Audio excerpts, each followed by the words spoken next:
Can I get a shaving kit, please? मियाँ, घर का बाथरूम है, होटल का नहीं।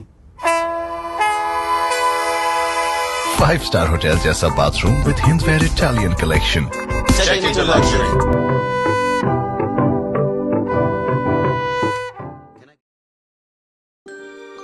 हमारे अंडमान निकोबार आइलैंड्स में पूरे 500 से भी ज्यादा आइलैंड्स हैं और मेरा एक ही तो सपना है कि मैं आइलैंड्स के ऊपर से बस पंछियों की तरह उड़ता ही जाऊं। तो इसलिए मैंने लिथियम बैटरी इंस्टॉल किया है।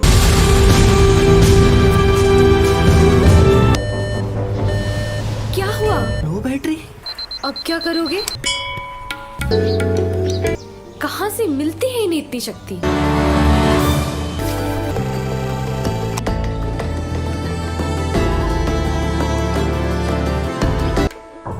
समझी इसका मतलब? मैथ्स, साइंस, धर्म, इन सब से नॉलेज मिलता है। यदि आकाश में हजारों सूर्य एक साथ उदय होते हैं तो भी उनका प्रकाश भगवान की दिव्य तेजस्वी रूप की समानता नहीं कर सकता। तपस्या एक डिसिप्लिन है। तुम मुझे खत्म करना चाहते हो? आपको लो। मैं हूँ अज्ञानता। वनस्पतियों का ज्ञान तुम्हारे भीतर ही तुम्हें मिलेगा। तपस्या खत्म हुआ आपका। अभी तो मैंने शुरू किया है। Have a safe flight Nageshwar. जाओ उड़ो।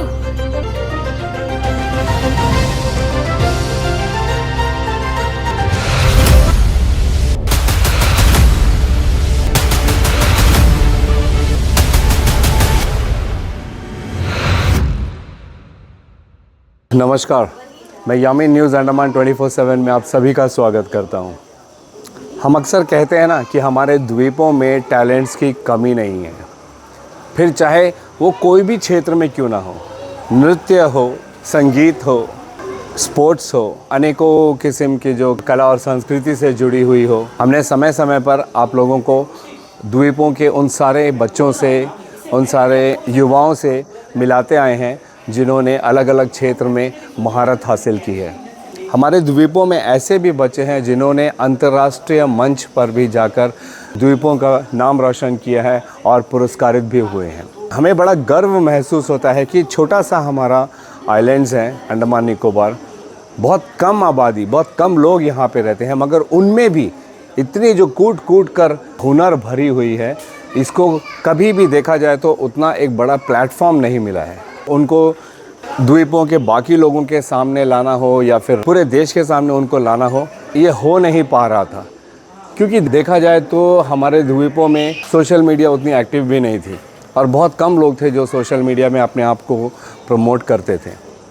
लेकिन जो जो समय बदलता गया, अंडमान निकोबार में भी मीडिया एक्टिव होने लगी, तो यहाँ के जो टैलेंट्स है उनको भी एक अच्छा मौका मिला उभर कर सामने आने का। आज मानते हैं कि सिर्फ द्वीपों में ही लोग हमें ज़्यादा जानते हैं, मगर वो दिन दूर नहीं जब लोग हमें राष्ट्रीय मंच में भी जानने लगेंगे। ऐसे ही प्रयास लगातार चलता रहा तो फिर अंतर्राष्ट्रीय मंच में भी जाने में देरी नहीं लगेगी। बस ज़रूरी है तो बराबर ऐसे हुनर को सब लोगों के सामने पेश करने की, और वो जो टैलेंटेड लोग हैं उन लोगों को बराबर एक मौका देने की। अब टैलेंट की बात करें तो इसी को लेकर आज हमारा ये एपिसोड है VFX। आजकल सोशल मीडिया का ज़माना है और हर कोई, आप देखते हो कि वो रील्स बनाना हो या छोटी छोटी डॉक्यूमेंट्री मूवीज़ बनाना हो, इन चीज़ों में बड़े इच्छा रखते हैं। तो उसके लिए एक अच्छी रील्स को भी बनाने के लिए अगर उसमें VFX का इस्तेमाल किया जाए, यानी विजुअल इफ़ेक्ट्स को शॉर्ट फॉर्म में VFX कहा जाता है, उसमें अगर VFX का इस्तेमाल हो जाए तो फिर क्या ही वो रील बन जाती है नहीं। हमें वो काफ़ी आकर्षक लगती है देखने में। हर कोई चाहता है कि वो इस कला को सीखे ताकि वो बेहतर से बेहतर रील्स बना सके, बेहतर से बेहतर अपने काम को लोगों के सामने दिखा सके। ऐसा ही एक प्रयास हमारे द्वीपों में सुरेश सुब्रमण्यम नाम के एक लड़के ने की है। यकीन मानिए क्या ही प्रयास है वो, और वो हम आप लोगों को कैसे दिखाएंगे। हम लिंक में आप लोगों को उसके द्वारा बनाई गई एक शॉर्ट फिल्म देंगे जो आप उसे देख सकते हो। यकीन मानिए कि वो किसी भी आम जो मूवीज़ होती हैं उनसे कोई कम नहीं है। एक अच्छी स्टोरी लाइन है, एक अच्छा मैसेज है, डायरेक्शन कहिए, एक्टिंग कहिए, हर चीज़ काफ़ी अच्छी तरीके से, अंडमान के स्तर के लिए तो काफ़ी बेहतरीन तरीके से उसको दर्शाया गया है। अब क्या ज़रूरत है कि हमारे जो आइलैंडर्स हैं वे भी बढ़ चढ़कर अपने द्वीपवासी का सपोर्ट करें, उनके द्वारा बनाए गए इस मूवी को ज़्यादा से ज़्यादा देखें, उनका हौसला अफजाई करें, उनको इतना प्रोत्साहित करें कि वे इससे भी बेहतर अगली बार मूवीज़ बना सकें। और सबसे बड़ी बात यह है कि सुरेश सुब्रमण्यम जो युवा है वो इस मकसद से मुंबई से यहाँ पर आया है कि वो चाहता है कि अंडमान में भी जो है अच्छी अच्छी मूवीज़ बने, और ये मुमकिन है। और मूवीज़ भी कैसी, जिसमें लागत ना के बराबर हो। आप इमेजिन करिए कि आप एक मूवी बना रहे हो ज़ीरो इन्वेस्टमेंट के साथ में, लेकिन उसमें VFX हो। जहाँ तक बात एक्टिंग की है तो वो तो जो एक्टर्स हैं उनके ऊपर निर्भर करता है, डायरेक्शन की है तो वो डायरेक्टर के ऊपर निर्भर करता है, लेकिन कोई भी दृश्य को दिखाने के लिए जो बेहतरीन तरीका है जिसमें VFX का इस्तेमाल कैसे कर सकते हैं, वही काम इस पूरी शॉर्ट फिल्म में सुरेश सुब्रमण्यम जी ने की है। और क्या ही स्टोरी लाइन है। ये हम जो है सुरेश सुब्रमण्यम जी, उनका घर कहिए, स्टूडियो कहिए, हम वहाँ पर आए हैं और हम आप लोगों को अंदर का एक नज़ारा दिखाना चाहेंगे।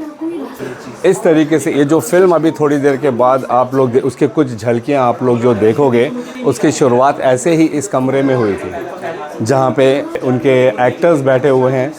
सुरेश सुब्रमण्यम जी जो हैं इस फिल्म के डायरेक्टर हैं, स्क्रिप्ट राइटर है। इस पूरी शॉर्ट फिल्म को बनाने के लिए पूरी मेहनत है वो सुरेश सुब्रमण्यम जी की है, तो जिन्होंने अपनी सोच को द्वीपवासियों के लिए इस फिल्म में दिखाया है, एक अच्छे मैसेज के साथ में। उनका बेहतरीन डायरेक्शन और स्क्रीन प्ले और VFX का इस्तेमाल, ये सब इस फिल्म में दिखाया गया है। इसी ही कमरे में बैठकर सुरेश जी जो है इस पूरी फिल्म को डायरेक्ट कर रहे थे। अपने एक्टर्स को वे जो है बता रहे थे कि किनका कौन सा पार्ट है जिनको बोलना है। एंड यहाँ मैं आपको दिखाऊंगा कि जो जो सीन्स उन्होंने कंप्लीट किया है वो स्क्रीन पर चलाकर अपने एक्टर्स को वे डायरेक्ट करते रहते हैं कि कैसे, किस तरीके से इम्प्रूवमेंट करना है, कौन से सीन में इम्प्रूव करना है। नॉर्मली जैसे फिल्मों में होता है, जैसे डायरेक्टर्स करते हैं, पूरे उसी तरीके से इस छोटे से कमरे के अंदर में स्टूडियो ना के बराबर स्टूडियो। अभी हम इमेजिन करेंगे कि एक फिल्म को बनाने के लिए कितना बड़ा स्टूडियो चाहिए, कितना बड़ा सेटअप चाहिए, लेकिन वही चीज़ सुरेश सुब्रमण्यम जी बताना चाहते हैं कि अगर आप इच्छा रखते हो तो फिर आपको ये सब की ज़रूरत नहीं है। बहुत ही बेसिक फैसिलिटीज़ के साथ भी आप बेहतरीन फिल्में बना सकते हो। आपके एक्टर्स अच्छे होने चाहिए, आपकी स्टोरी लाइन अच्छी होनी चाहिए, एक अच्छे पॉजिटिव मैसेज के साथ होना चाहिए, और बाकी VFX के इस्तेमाल से किस तरीके से एक बेहतरीन फिल्म बनाई जा सकती है। इस फिल्म की स्टोरी के ऊपर में हम बाद में आएंगे। फ़िलहाल मैं आप लोगों को इनका जो एडिटिंग एरिया है उसकी ओर ले चलते हैं। ऊपर से कितना सुंदर दिखता होगा ना हमारा अंडमान। दिल करता है बस आइलैंड्स के ऊपर से उड़ता ही जाऊं, उड़ता ही जाऊं। श्री कृष्ण ने युद्ध नहीं लड़ा था, लेकिन उनका मन एक उलझन में उलझ गया था। ये पेड़ पौधे ये सब भी इसी पृथ्वी से ही तो बने हैं। भगवान ने हमें पंछी नहीं, इंसान बनाया है।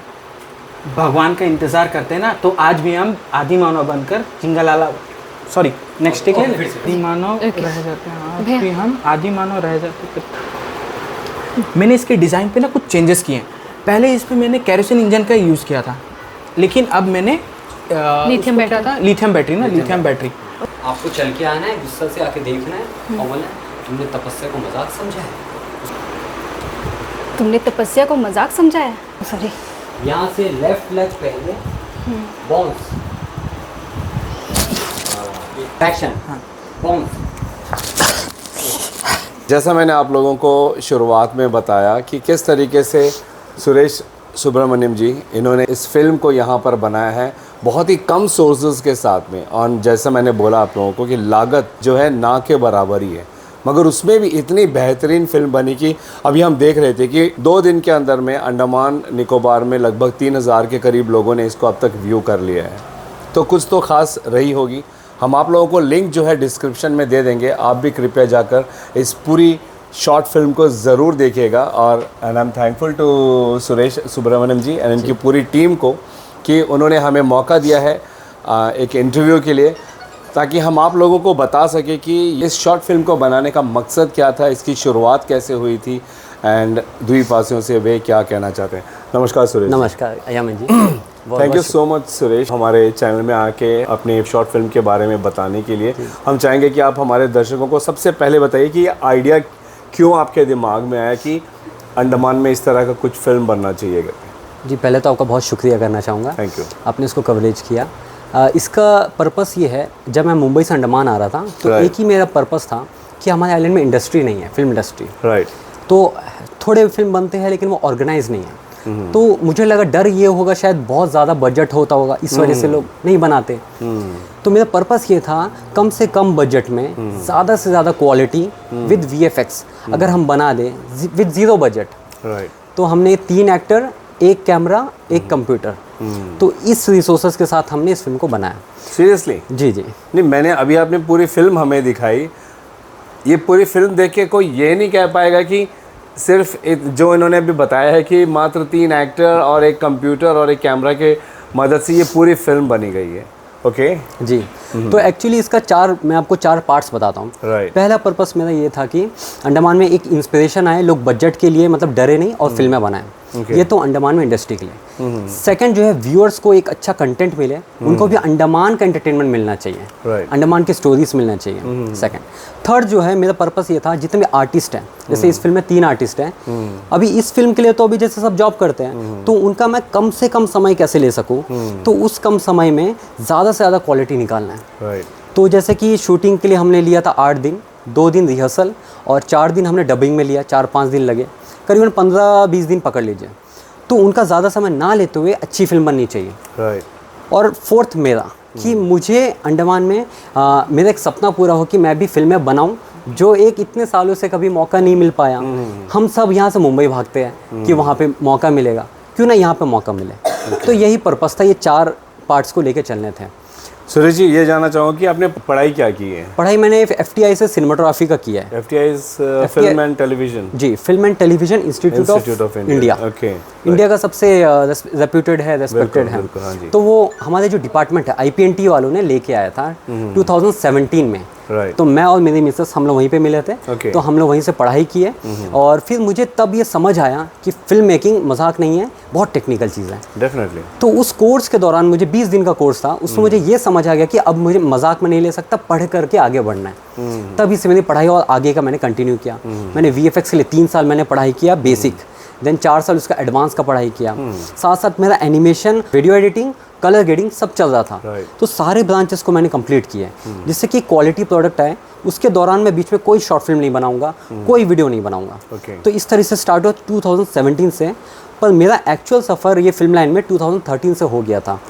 तो मैं उस समय वैसे ही शॉर्ट फिल्म बनाते थे शौक में, तो उसमें छोटे मोटे हम लोग बनाते थे। फिर एक बार अवार्ड भी मिला था, हमारे लेफ्टिनेंट गवर्नर से मिला था। जी, डिपार्टमेंट ऑफ पुलिस की तरफ से फर्स्ट प्राइज़ मिला, PBMC से भी फर्स्ट प्राइज़ मिला। तो ये अवार्ड ने मुझे ये समझाया कि और शॉर्ट फिल्म नहीं बनाना है, अब सीख करके बनाना है। राइट। ये तो अंडमान में मजाक बनेगा इस चीज़ का कि कैसा है। आपको उसमें मतलब अब ज़्यादा इंटरेस्ट आया, ज़्यादा सीरियस हो गया आप कि अब मैं बनाऊंगा, बेहतर क्वालिटी के साथ बनाऊंगा। जी, बेहतर क्वालिटी। इंस्पिरेशन आया आपके अंदर। जी। तो उसके लिए आपने क्या किया फिर? Mumbai, back to Mumbai. Mumbai actually मैं ज़्यादा पहले नहीं गया था, जस्ट कुछ 1-2 साल पहले मैं गया था। 2018 में एक चक्कर लगा के आया कि देखने के लिए कि कैसा होता है। तो मुझे पता चले कि क्या है, तैयारी के साथ जाना है। फिर दोबारा गया तो वहाँ जाकर इंडस्ट्री को समझा, डिस्ट्रीब्यूशन क्या होता है, फिल्में कैसे रिलीज़ होती है, प्रमोशन क्या होता है, और आर्टिस्ट कैसे तैयार होते हैं, एक्टिंग क्या होता है। मैंने एक्टिंग भी वहाँ जाकर सीखी। मैं डायरेक्टर हूँ, मेरा एक्चुअली प्रोफेशन है राइटर और डायरेक्टर। तो बाकी सारी चीज़ मैंने इसलिए सीखा क्योंकि मुझे अंडमान में रिसोर्सेस नहीं मिलेंगे, तो खुद ही करना पड़ेगा। राइट। तो उसको सपोर्ट करने के लिए मैंने ये सब सीखा। ये मेरा लाइन नहीं है, मैं डायरेक्टर हूँ, जब मैं एक्टिंग नहीं जानूंगा तो मैं सिखाऊंगा कैसे? एग्जैक्टली। तो मेरा एक रिक्वेस्ट भी है अंडमान के, हमारे यहाँ के जितने आइलैंडर्स से, कि जो भी इस लाइन में पैशनेट है उसको प्रॉपरली सीखे, टेक्निकली सीखे। यूट्यूब खोलिए, ऐसे ही आप सर्च कीजिए एक्टिंग कैसे की जाती है, बहुत से वीडियोस आ जाएंगे। तो कैमरा के सामने जाने से फिर आपको कॉन्फिडेंस आएगा। तो मेरा यही लक्ष्य है कि हमारे अंडमान में एक फिल्म इंडस्ट्री स्टार्ट हो और सब सीख करके काम करे, उससे फिर पैसे भी आए। इंडस्ट्री का मतलब ये नहीं कि सिर्फ काम कर दिया शौक के लिए, उससे पैसे आए। पर पैसे कैसे आएंगे? हम जानते हैं कि बड़ी बजट की जो फिल्में बनती है तो फिर उनका जो डिस्ट्रीब्यूशन इतने बड़े एंगल, वाइड एंगल में ऑल ओवर इंडिया, वर्ल्ड कहिए, जहाँ जहाँ हिंदी फिल्में चलती हैं वहाँ जाती है, तब जाके उनको वहाँ से जो डिस्ट्रीब्यूशन अमाउंट मिलता है उससे उनका प्रॉफिट होता है। जी, जी। आप इस अंडमान में अगर आप करोगे जी। तो आपको लगता है फ़ायदा मिलेगा आपको? बिल्कुल होगा, मुझे पूरा यकीन है। ओके। अगर ये स्टार्ट हो तो कैसा होता है, किसी भी इंडस्ट्री को बिजनेस के तौर पे लेना है। जैसे कि फिल्म बिजनेस है, इसे हमें बिजनेस के तौर पे लेना है। यहाँ पे जैसे भी इंडस्ट्री स्टार्ट होगा तो हमें पहले ये देखना है कि कहाँ पे रिलीज़ होगी। अगर हम एग्जीबिटर से यानी थिएटर से बात करें तो हमें खुद जा के देखना पड़ेगा। अगर वो ना करें तो हमें डिस्ट्रीब्यूटर पकड़ सकते हैं, वो हमें सारा गाइडेंस करेगा कि कैसे प्रमोशन करना है, कितना बजट है, कौन सा स्टार है। अगर हम इसे बिज़नेस के तौर पे ले तो एक फ्लॉप पिक्चर भी अच्छा प्रॉफिट करता है।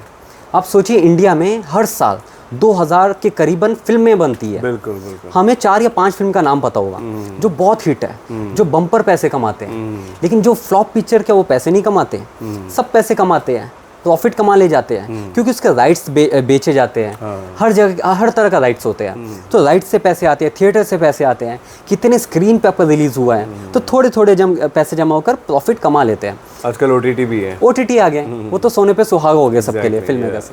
तो ऐसे अगर हम अंडमान में अंडमान में पैसे की और टैलेंट की कमी नहीं है। आपने देखा होगा फिल्म में एक्टर ने बहुत अच्छा एक्टिंग किया है, बिल्कुल, जो कि उन्होंने प्रोफेशनल अगर कहीं ना भी किया होगा लेकिन यहाँ पे आके उन्होंने अपना लगाया।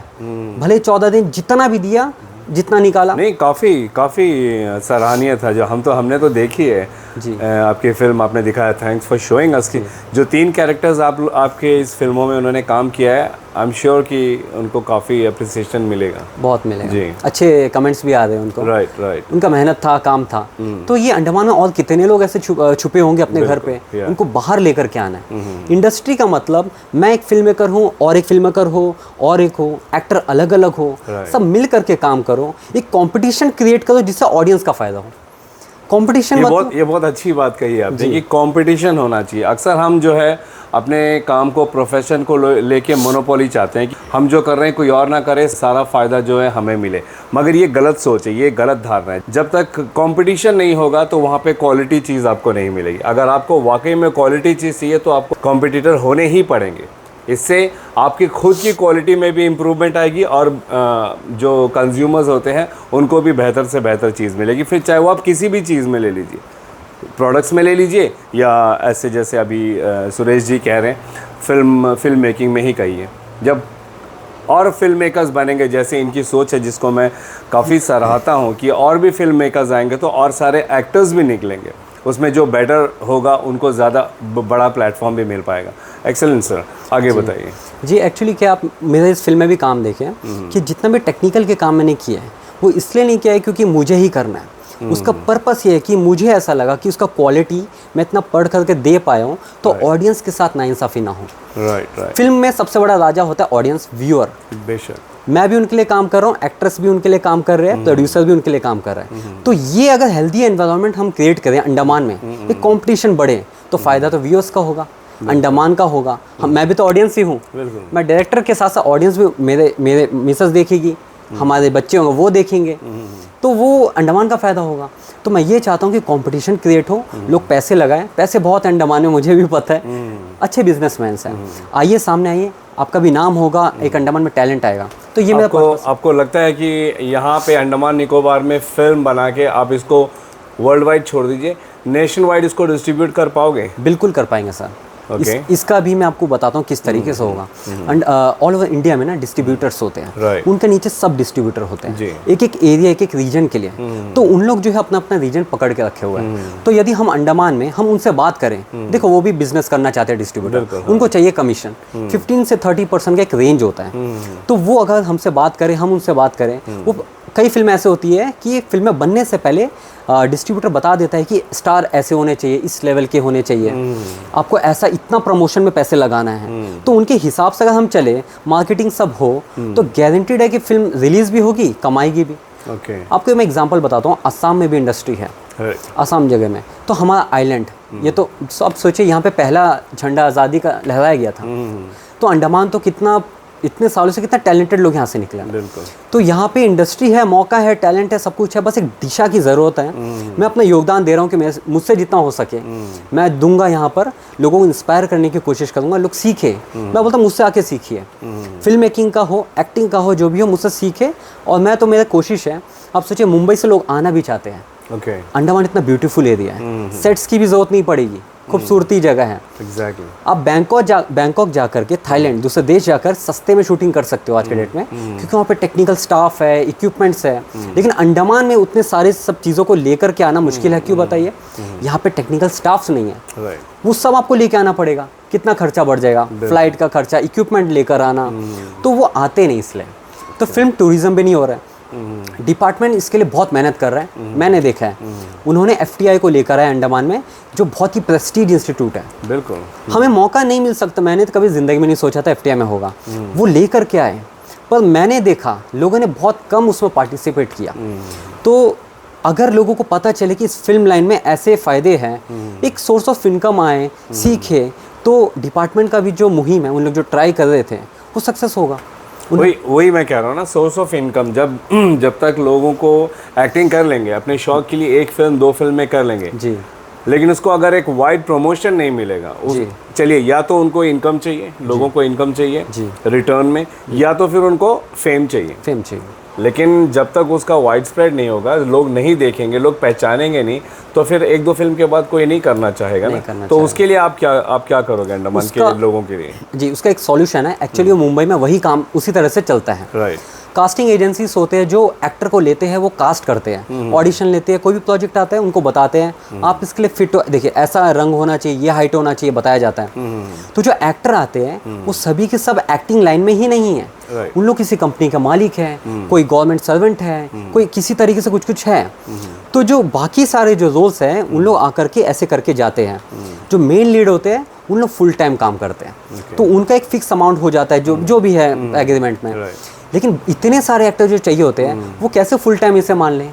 वो वैसे नहीं होता। वो अपना काम भी करते हैं, और जब ऑडिशन का रिक्वेस्ट आया, वो जाकर ऑडिशन देके एक रोल कर लेते हैं, छोटा सा रोल कर लिया। तो इंडस्ट्री तो है, इस तरह बनता है। मुंबई में इसी तरह से काम होता है, कास्टिंग एजेंसी। सुरेश जी, मैं ये कहना चाह रहा हूँ कि आप फिल्म बना दोगे, लेकिन अगर उस फिल्म की स्टोरी लाइन अच्छी नहीं रहेगी, एक मैसेज बेस्ड स्टोरी नहीं रहेगी, तो फिर लोग क्यों देखेंगे, है नहीं जी? तो जब डिस्ट्रीब्यूटर आपसे फिल्म लेंगे या कोई प्रोड्यूसर आप पे इन्वेस्ट भी करेगा, तो वो तो ये तो देखेगा कि आपकी स्टोरी लाइन कैसी है करके ना। एक्टिंग भी देखी जाएगी, स्क्रीन प्ले देखा जाएगा। तो ये सारी चीज़ें आपको लगता है कि अंडमान के लोग कर पाएंगे? मुझे पूरा यकीन कर पाएंगे। इसका भी एक एग्जाम्पल मैं आपको देता हूँ। मेरे पास इतने लोग आते थे, पहले अपना कहानी सुनाते थे, और मैं सुनता था, बिल्कुल यूनिक होता था। तो उन लोग अपने शॉर्ट फिल्म बनाते थे।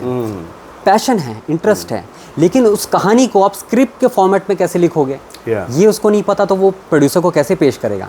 तो स्क्रिप्ट राइटिंग तो सीखना पड़ेगा। 3 महीना 2 महीना जितना भी है आप सीखिए। किसी में टैलेंट ज़्यादा है, वो कम में सीख लेगा। तो वैसे करके फॉर्मेट में उसको दिया जाएगा। ये तो हो गया पेशकश करने का। और सबसे पहला है कि क्रिएटिविटी कैसा आता है। क्रिएटिविटी सबके अंदर है, कुछ ना कुछ एक हद तक होता है। तो सबसे पहला है कि मैसेज होना चाहिए, एंटरटेनमेंट होना चाहिए। एक कहानी का जो सोर्स होता है, एक रस होता है। 9 इमोशंस होते हैं, 9 रस जिसे कहा जाता है। वो 9 रस अगर आप अपने फिल्मों में डालोगे, हंसी हो, खुशी हो, रोना हो, ये सारी चीज़ें आजकल फिल्म में शायद थोड़े कम हो जाए, लेकिन हमें अंडमान, हम लोगों को ये सोचना है कि हम भले कहीं पे भी कुछ ना हो, हमें वो सारे रस दिखाने हैं, 9 इमोशंस दिखाने हैं। भारत, इंडिया के लोग यहाँ पर आकर के देखें कि ऐसे फिल्में बनते, ऐसी कहानी, ये हमें मोटिवेट करना है लोगों को। और मुझे पता है लोग बनाएंगे।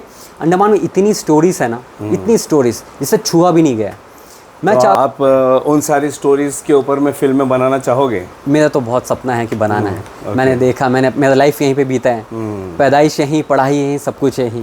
हमने आपकी भी फिल्म देखी है, क्योंकि ये 2 दिन पहले यूट्यूब में रिलीज़ भी हो चुका है। तो जैसा अगर आप लोग भी देखोगे तो डेफिनेटली आप खुश होंगे कि हमारे अंडमान निकोबार में हमारे ही एक्टर्स, हमारे ही डायरेक्टर, प्रोड्यूसर, स्क्रिप्ट राइटर जो भी कहिए, उन्होंने एक टीम वर्क के तहत इस बेहतरीन पेशकश को हम सबके सामने रखा है, जहाँ पे इन्होंने ये बताया है कि किस तरीके से साइंस, विज्ञान और प्रकृति, इससे हम कैसे ज्ञान पा सकते हैं, जिससे आपके अंदर अगर कोई भी जिज्ञासा है उसको आप पूरी कर सकते हो। इस फिल्म में जो 2 मेन कलाकार है, नागेश्वर सिंह एंड रोहिणी जी, जिन्होंने क्या ही अदाकारी की है।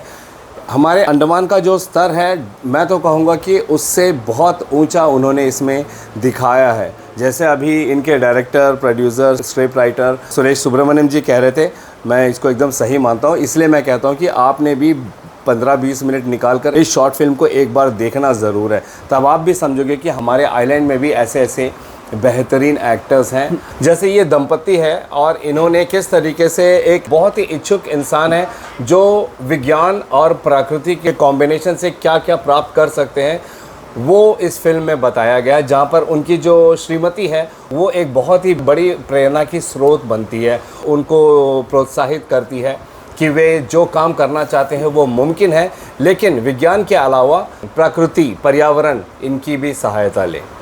अब अगर आपको ये पूरी स्टोरी अच्छे से जाननी है तो मैं बार बार कह रहा हूँ कि मैं आपको जो लिंक है वो डिस्क्रिप्शन में दे दूंगा, आप इसे देखिएगा ज़रूर। हम चाहेंगे कि इस फिल्म के जो लीड एक्टर हैं नागेश्वर सिंह जी, हम उनसे भी बात करें और उनसे भी जानें। नागेश्वर जी थोड़ा बताइए दर्शकों को ये एक्सपीरियंस कैसा रहा। एक्चुअली सबसे पहले भाई का एक मैसेज आया था इंस्टाग्राम में। ओके। इन्होंने पहले भी मेरा कुछ वीडियोस देखे हैं, यूट्यूब्स में आया था तो उनको पसंद आया मेरा। देन मैं बोला क्या करते हो आप इंस्टाग्राम?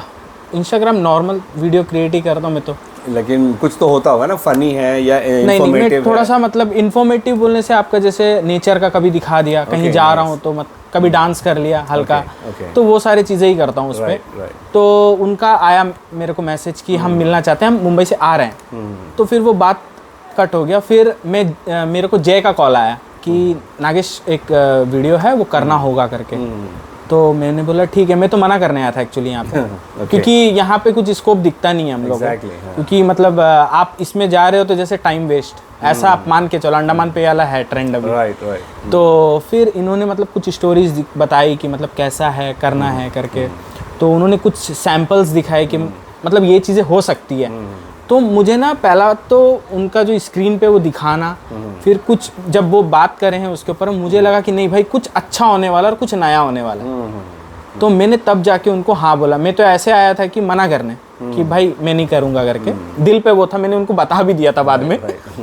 फिर बाद में मैंने बताया कि नहीं मैं करूँगा डेफिनेटली। एंड जब मैं करना शुरू किया, प्रैक्टिस हुआ, वर्कशॉप चला हमारा, तो मतलब हर एक चीज़ें ना एक बोलते एक सुई भी अगर चुबाना है तो भैया यहीं चुबाना है। तो वो चीज़ें इनके अंदर मेरे को दिखा कि मतलब वो हमसे करवा रहे हैं। हम जितना उस पर दिख रहे हैं शायद उतना हो या ना हो पता नहीं, बट उन्होंने मतलब हमारे अंदर से वो निकाल लिया। और लोगों को पसंद आया, कई डीएम्स आ रहे हैं कि मतलब अच्छा लग रहा है। तो मुझे वो फील आ रहा है। अब क्या बाहर पे लग रहा है कि भाई हमने कुछ किया है करके। जब आपके सामने ये स्टोरी लाइन इन्होंने पेश किया था तो वो स्टोरी लाइन आपको अट्रैक्टिव लगा था? हाँ जी, मुझे यूनिक लगा था एक्चुअली कि मतलब ऐसा हो सकता है क्या। और वो भी अंडमान पे, और वो भी VFX के साथ, और प्रॉपर है वो। मतलब ऐसा मुझे फील नहीं हुआ जब हम वीडियो कर रहे थे। पता नहीं, हमें तो मन में ये सोच रहा था पता नहीं क्या होने वाला है, बट इनके ऊपर वो भरोसा था कि ये इन्होंने बोला है तो मतलब वो करेंगे। क्योंकि मैंने वो चीज़ देख लिया है कि इन्होंने जो बताया था जब टीवी पे ना ऐसे ऐसे चीज़ें होंगी, वो बिलीव था कि वो कर लेंगे। तो जो इन्होंने बोला था वो आपको दिखा अंत में? उससे ज़्यादा दिखा मुझे, और मुझे बिलीव नहीं हो रहा है अभी भी कि मतलब वो चीज़ें हुई है। हम जैसे सेटअप पे थे वैसा कुछ नहीं था। बिल्कुल। उसके बाद में जब आउटपुट निकला वो कई ज़्यादा एक्सपेक्टेशन से 1000% ज़्यादा। वही खासियत होती है VFX की, है नहीं? हाँ जी। हम जैसे देखते हैं कि हॉलीवुड बॉलीवुड फिल्मों में हम देखते हैं कि इंसान का आधा शरीर कट गया, उसकी पूरी अंतड़ियाँ दिख रही है, जबकि वो रियल होता नहीं है। वो VFX के माध्यम से किया जाता है। या इंसान जो है प्लेन से गिर गया, कूद गया, वो ग्रीन स्क्रीन के हेल्प से होता है। अच्छा, मैं बीच में आपसे ये भी पूछना चाहूँगा कि क्या ये फिल्म बनाने के दौरान आपने ग्रीन स्क्रीन का भी इस्तेमाल नहीं किया? नहीं किया, नॉट एट ऑल। बिल्कुल भी नहीं, एक जगह भी नहीं। अगर वो पॉसिबल है, जो मैंने देखा है इसमें वो बिना ग्रीन स्क्रीन के पॉसिबल है जी। VFX में ग्रीन स्क्रीन, ब्लू स्क्रीन का ज़्यादा यूज़ होता है। क्योंकि उसका रीज़न है हमें बैकग्राउंड हटाना होता है। अगर मैं ग्रीन स्क्रीन यूज़ करता तो वो 1 सेकंड में मेरा काम हो जाता, लेकिन मैंने ग्रीन स्क्रीन नहीं किया। तो रोटोस्कोपिंग एक टेक्निक है जिसमें मुझे मैन्युअली एक एक फ्रेम कट करना है। उसमें टाइम ज़्यादा लगेगा, लेकिन कि मैंने ये प्रूफ तो कर दिया कि बिना रिसोर्सेज का, बिना ग्रीन स्क्रीन का VFX हुआ है।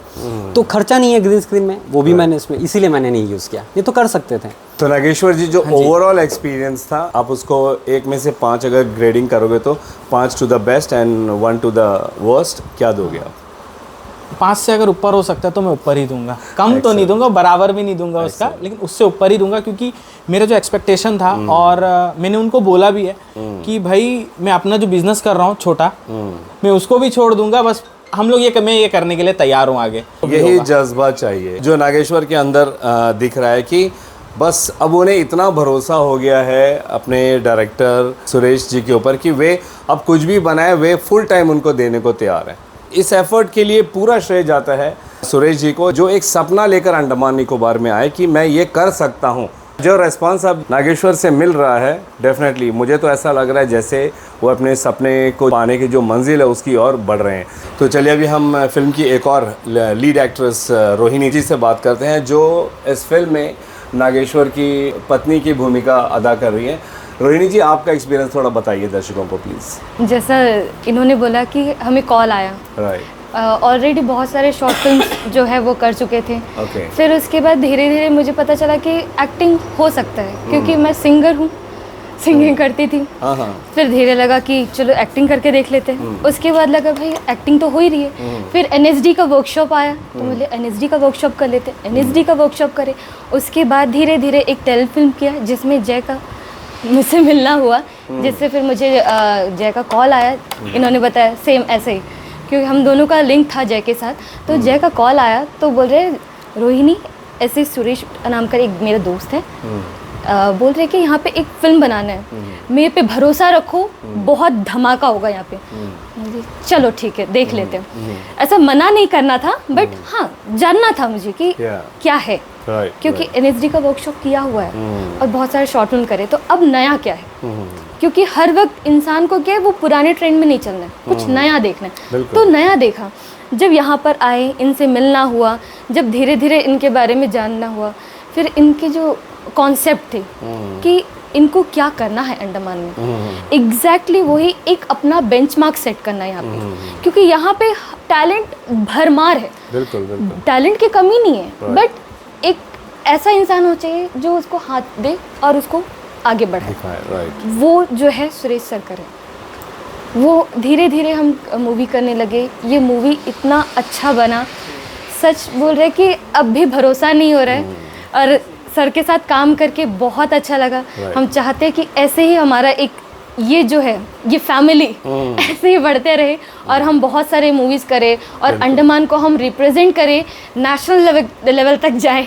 और ये बताएं कि यहाँ पर भी अच्छे डायरेक्टर, प्रोड्यूसर, एक्टर्स हैं जो बेहतरीन फिल्में बेहतरीन कॉन्सेप्ट के साथ बना सकते हैं, नहीं यही मकसद है। मैं नागेश्वर जी की वाइफ बनी हूँ और इसमें क्या है, मुझे एक ऐसे वाइफ का किरदार निभाना था कि अपने हस्बैंड को जो है ना नीचे नहीं गिरने देना, उनको हमेशा सपोर्ट करना है। इसीलिए तो कहते हैं कि वाइफ जो है उसे अर्धांगिनी बोलते हैं, मतलब पति का आधा अंग।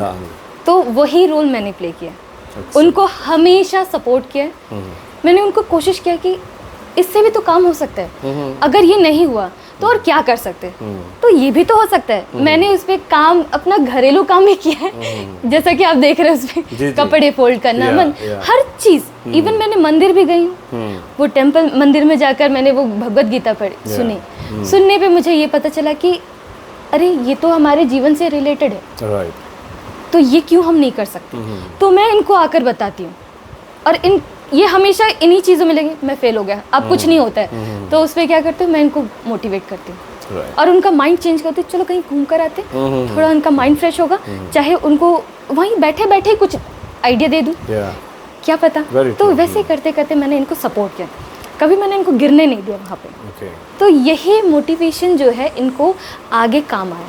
मतलब फिल्म में जिस तरीके से आप उनको लगातार प्रोत्साहित करती रही हैं, उनका जो हौसला उसको गिरने नहीं दी, इस वजह से वो जो अपना उनका जो मिशन था उसमें वो कामयाब भी हुआ। Right, excellent. या देखिए, मैंने कहा ना आपको कि ये शॉर्ट फिल्म बहुत बेहतरीन है, क्योंकि इसमें एक अच्छी पत्नी क्या होती है इसको भी दर्शाया गया है। बुरे वक्त में पति जो है पत्नी का सहारा बनता है और पत्नी जो है पति का सहारा बनता है, इस भाव को भी इसमें दिखाया गया है। इस फिल्म की जो तीसरी किरदार है बहुत ही महत्वपूर्ण है। बेशक उनका जो अंश है काफ़ी छोटा सा है, लेकिन जो पार्ट उन्होंने प्ले किया है वो इस फिल्म का एक मुख्य संदेश है, जो डायरेक्टर सर ने लोगों को बताना चाहा है कि अज्ञानता, इग्नोरेंस, लैक ऑफ नॉलेज, ये होने से किस तरीके से इंसान जो है डीमोटिवेट होता है जब तक ये हमारे शरीर के अंदर, हमारे दिमाग के अंदर में रहेगा, तब तक नॉलेज को या अच्छी बातों को हमें अपने अंदर भरने का जगह नहीं मिलेगा। तो इसे आपको अपने शरीर से, अपने दिमाग से निकालना पड़ेगा,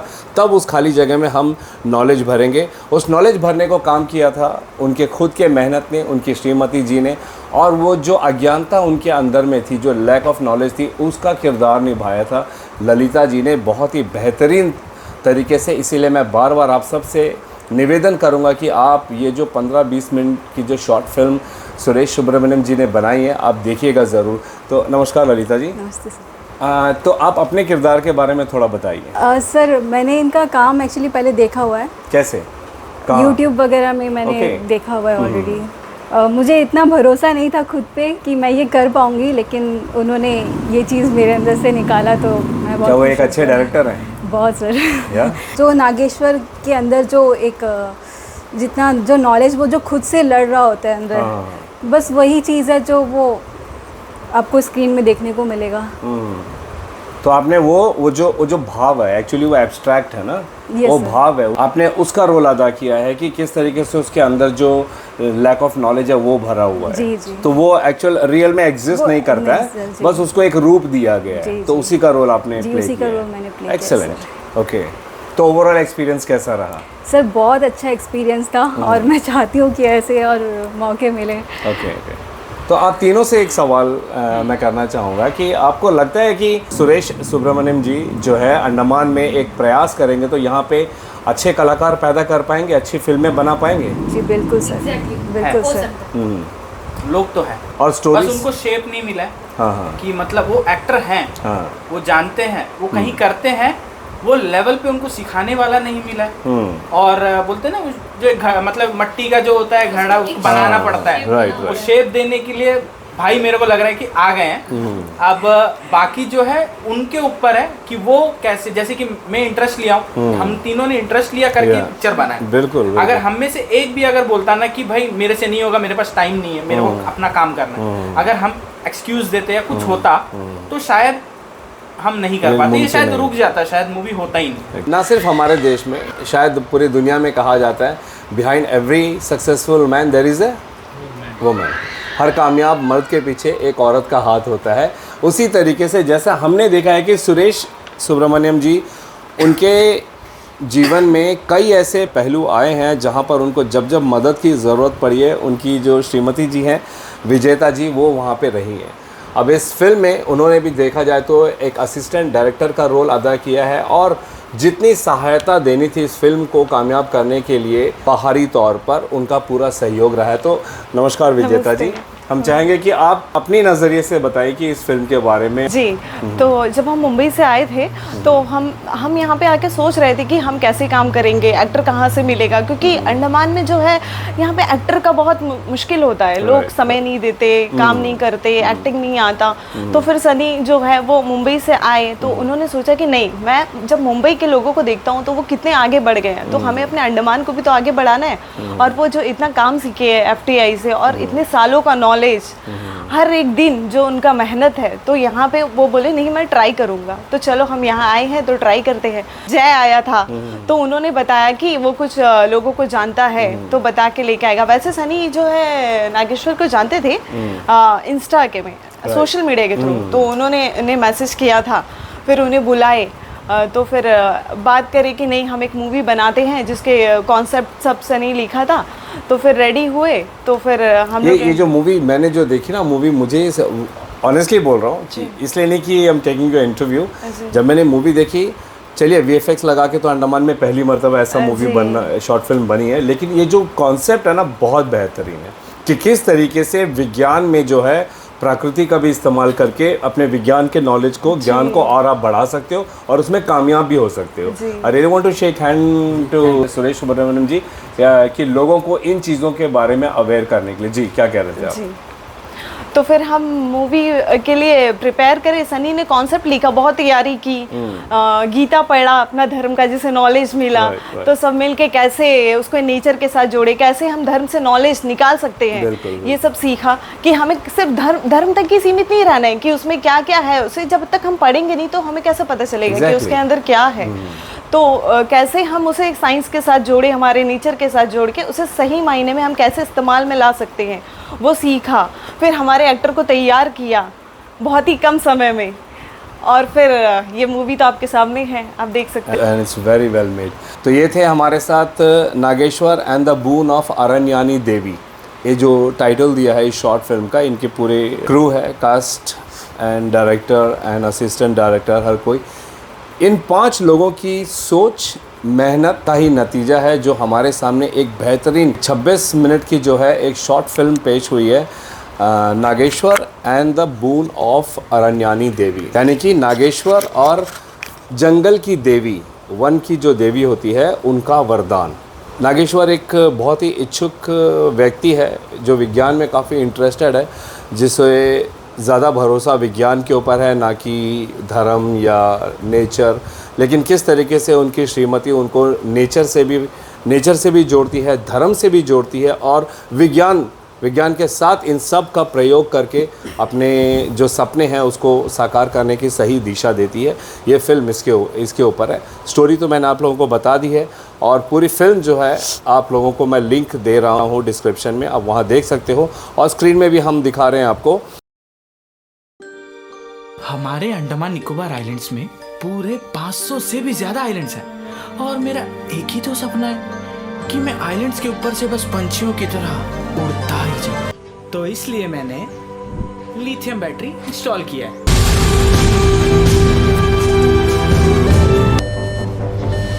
क्या हुआ? लो बैटरी। अब क्या करोगे? कहाँ से मिलती है इन्हें इतनी शक्ति?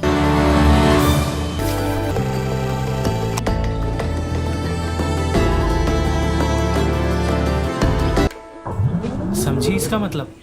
मैथ्स, साइंस, धर्म, इन सब से नॉलेज मिलता है। यदि आकाश में हजारों सूर्य एक साथ उदय होते हैं तो भी उनका प्रकाश भगवान की दिव्य तेजस्वी रूप की समानता नहीं कर सकता। तपस्या एक डिसिप्लिन है। तुम मुझे ही खत्म करना चाहते हो? आपको लो। मैं हूँ अज्ञानता। वनस्पतियों का ज्ञान तुम्हारे भीतर ही तुम्हें मिलेगा।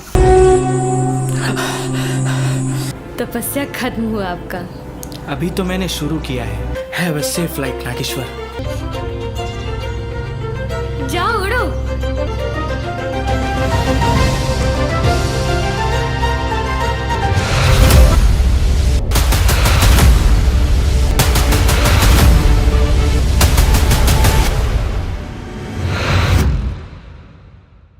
टोटल फिल्म जो है ये हमारे आइलैंडर्स के मेहनत से ही बनी है।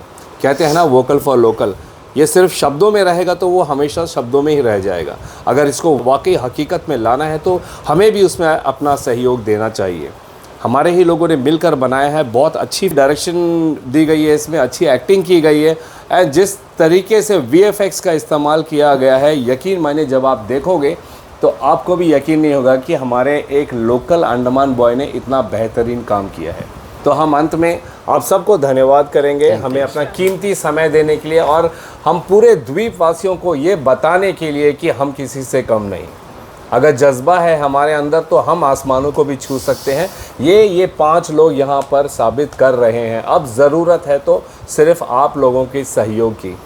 हमसे जितना हो रहा है हम इनके बारे में बता रहे हैं, इनकी मूवी के बारे में बता रहे हैं। अब आप इसे जितना ज़्यादा शेयर करोगे, हो सकता है कि किसी अच्छे राष्ट्रीय प्लेटफॉर्म में इनकी फ़िल्म को देखा जाए और वहाँ से इनको कुछ और बड़ा मौका मिल जाए। मकसद तो यही है ना।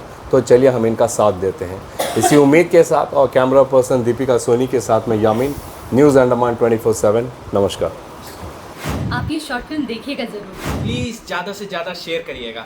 अगर आपको हमारी ये शॉर्ट फिल्म अच्छी लगी तो हमारे चैनल को ज़रूर सब्सक्राइब कीजिए, और लाइक एंड शेयर के साथ कमेंट सेक्शन में जाकर अपनी राय ज़रूर दीजिए। Thank you.